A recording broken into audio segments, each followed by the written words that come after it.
할렐루야. 오늘도 좋은 날입니다. 하나님이 우리와 함께 하십니다. 주의 선하신 뜻을 향해 오늘도 함께 성령 안에서 말씀을 사모하고 기도함으로 이 아침 시작하기 원합니다. 오늘도 주님께서 우리와 함께 하십니다. 3월 14일 화요일 아침 예배 성삼위 하나님께 올려드립니다.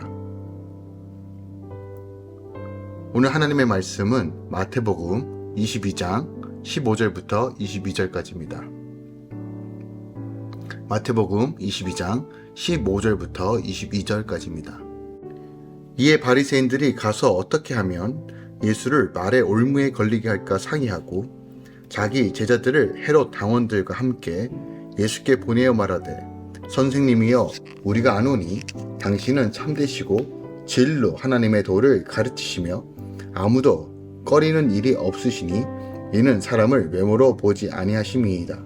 그러면 당신의 생각에는 어떠한지 우리에게 이루소서. 가이사에게 세금을 바치는 것이 옳으니까 옳지 아니하니까 하니 예수께서 그들의 악함을 아시고 이르시되 외식하는 자들아 어찌하여 나를 시험하느냐. 세금 낼 돈을 내게 보이라 하시니 데나리온 하나를 가져왔거늘 예수께서 말씀하시되 이 현상과 이 글이 누구의 것이냐. 이르되 가이사의 것이니이다. 이에 이르시되 그런즉 가이사의 것은 가이사에게 하나님의 것은 하나님께 바치라 하시니 그들이 이 말씀을 듣고 놀랍게 여겨 예수를 떠나가니라. 아멘. 하나님의 말씀입니다. 당시 바리새인들은요 예수님의 말에 올무를 걸리게 하여 다시 한번 공경에 처하는 방법, 즉 어떻게 해서든 예수를 끄집어내고 또한 어떻게든 누명을 씌우고 어떻게든 채잡아서 살인하고 죽이려고 하는 이런 모함들을 계속 꾸미고 있었던 상황입니다. 그래서 자기 제자들과 헤롯 당원들을 예수께 보내어 가이사에게 세금을 바치는 문제를 묻는 것이에요. 그때 예수께서 세금 낼 돈을 가이사의 것이니 가이사에게 바치고 하나님의 것은 하나님께 바치라고 말씀하시자 그들이 이 말을 듣고 놀라 떠나게 됩니다. 오늘은 납세 논쟁이 기록되어 있어요. 이 납세 논쟁, 세금 논쟁의 특징은요, 바리새인과 헤롯 당원들이 함께 예수께 나와 이 세금 문제를 제시하는 데 있는데 당시 바리새인과 헤롯 당원은 서로 생태적으로도 어울릴 수 없는 두 집단이었어요. 그러니까 그들은 평소 서로 적대 관계에 있었으며 사상적으로도 공통점은 전혀 찾아볼 수 없었습니다.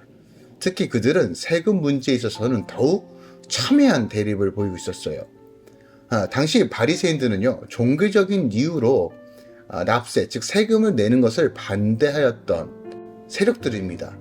하지만 헤롯 당원들은 헤롯을 중심으로 정치적 이득을 얻기 위해 모인 친로마 계열의 사람들로 세금을 내는 것을 적극적으로 취했던 자들입니다. 그럼에도 그들이 지금 연합하고 있다는 것은 그리고 예수께 찾아왔다는 이 사실 하나만으로도 그들이 얼마나 진리의 대적을 하고 있는지, 얼마나 불의한 세력과 함께 그들이 연합되어 있는지를 우리가 발견할 수 있어요. 어쨌든 세금을 내는 문제에 대해 견해를 달리하던 이 두 집단이 함께 와서 예수께 이 납세의 문제를 질문하는 것은 어떻게 쓰든 예수님을 음해하려고 하는 하나의 계략이었다는 거예요. 예수께서 로마 정부에 대한 납세를 찬성하면 바리새인들이 나서서 예수님을 반민족주의로 매도함으로써 유일한 왕이신 여호와 하나님께 거역하는 자로 정죄하고 반대로 예수님께서 로마 정부에 대한 납세를 반대하면 이번에는 헤롯 당원들이 예수님을 로마 황제에 대한 반역이라고 선동하는 자로 고발하려고 했던 거예요. 그러니까 어떤 것을 선택하든 간에 지금 예수님께 매우 불리한 상황이에요. 그러나 주님은 가이사에게 세금을 바치는 것이 가한가라는 이 질문에 찬성도 반대도 아닌 가장 현명한 답을 하십니다. 즉 가이사의 것은 가이사에게 하나님의 것은 하나님께 바치라고 대답하시므로 이번에도 그들의 관계에서 벗어나십니다. 오늘 본문을 통해서 우리가 더 깊이 묵상할 것이 무엇이 있을까요? 조금 더 절별로 살펴보면요. 먼저 15절을 살펴보겠습니다. 바리새인들은 예수님이 하시는 말씀을 인정할 수 없기에 자신들과 근본적으로 생각과 입장이 다른 헤롯 당원들과 함께 예수를 죽이려고 하는 거예요. 그러니까 예수님을 죽이기 위해 원수까지도 한마음이 되어 지금 함께 연합하여 예수를 공격하고 있습니다. 하나님이신 예수님은 자신들이 조금도 누리고 있는 재물과 권세 아래 두고자 어떻게 하면 말의 올무에 걸리게 할까 상의하는 이들을 향해 지혜롭게 대처하시는 장면이 나옵니다. 특별하게 오늘 이 말의 올무에 대한 우리가 생각이 좀 있었으면 좋겠습니다. 사단은 어떻게 해서든 우리를 올무에 덫에 걸려 넘어지려고 합니다. 그런데 우리가 많은 부분에서 이 사단의 덫에 넘어가지 않는 방법은 말을 아끼고 듣기를 속히 듣는 것. 그래야지만 우리 안에 사단에게 올무가 매이지 않는 수많은 이들을 경험하게 됩니다. 또한 우리 말에 다스리고 성령 안에서 걸어갈 때만이 하나님의 의로우심과 믿음으로 사는 삶이 구현됨도 우리에게 오늘 본문이 우리에게 가르쳐주고 있다는 거예요. 16절부터 17절까지 말씀을 살펴보겠습니다. 바리새인의 제자들과 헤롯 당원들은 예수님이 사람을 외모로 보지 않으신다는 진리를 정확하게 알고 있어요. 그러나 그들은 사람을 외모로 보기에 목수의 아들이신 예수님과 교제하지 않을 뿐만 아니라 주님을 무시하기까지 하는 거죠. 가이사에게 세금을 바치는 것이 로마에게는 당연하지만 로마의 속국이기를 거부하는 유대인에게는 예민한 문제였기에 그 어떤 대답도 로마인이나 유대인 중 어느 한쪽의 분노를 일으킬 것이 너무 당연한 것이었어요. 질문 자체는 악하지 않습니다. 다만 예수님을 함정에 빠뜨리려는 이들의 악한 의도가 문제였다는 것이죠. 그러니까 우리 삶 가운데요, 우리가 늘 고민해야 될 것은 나의 입술이 아무리 선하고 올바른 말을 하더라도 내 마음의 의도와 생각이 어떠한지를 분명히 점검해 봐야 한다는 거예요. 예수를 믿고 온전히 주님을 따르는 삶이라는 것은 내 겉과 속이 첨예하게 다른 것이 아니라 겉과 속의 일치함, 내 안에 선한 것으로 내 입의 선함으로, 내 안에 선함이 내 행동의 선함으로 나올 수 있도록 우리가 늘 회개하고 성령의 음성 가운데 걸어가야 함을 오늘 이 본문에서도 우리가 발견할 수 있다는 겁니다. 당시 이런 계략들을 향하여 예수님의 지혜와 방법이 18절부터 22절까지 나옵니다.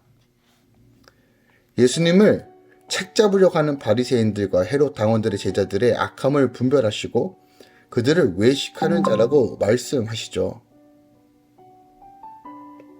또한 세금 낼 돈을 보이라고 하시며 그들 자신이 이미 로마의 통치를 받아들이고 있음을 인식하게 하십니다. 하나님의 나라는 이원론적일 수 없어요. 하나님이 세우신 국가의 통치를 인정하고 그 질서에 순종해야 함을 알려주시는 거예요. 우리가 비록 이 땅에 살고 있지만 이 땅의 법과 규법도 잘 지켜야 되지만 우리가 하나님의 백성인 것을 기억하기 원합니다. 그러므로 우리가 세상의 법 가운데서도 잘 지켜야 되고 또 하나님의 법도 같이 동시에 지켜야 함을 오늘 본문을 통해서 우리가 확인해 볼 수 있다는 겁니다. 특별하게 오늘 저는 우리가 도덕적이고 윤리적인 삶을 살아야 되는 본질적인 이유도 본문에서 가르쳐주고 있지만 더 중요한 것은 바로 21절에 나오는 말씀이에요. 즉 세상의 모든 계략과 사단의 공격으로부터 우리가 지킬 수 있는 것은 오직 하나님의 말씀이라는 것을 22절이 분명히 얘기합니다. 예수님의 말에 올무에 걸게 하고자 이 세금 문제를 가지고 찾아와 질문을 하던 바리새인과 헤롯 당원들이 주의 말씀 앞에 어떤 이의도 제기하지 못한 채 그 자리를 떠난 사실이 나옵니다. 하나님의 가장 지혜로운 말로 이것도 저것도 아닌 정확하게 천지를 창조하신 하나님의 지혜로 그들에게 대답하시고 그들이 이 말로 인하여 놀라죠.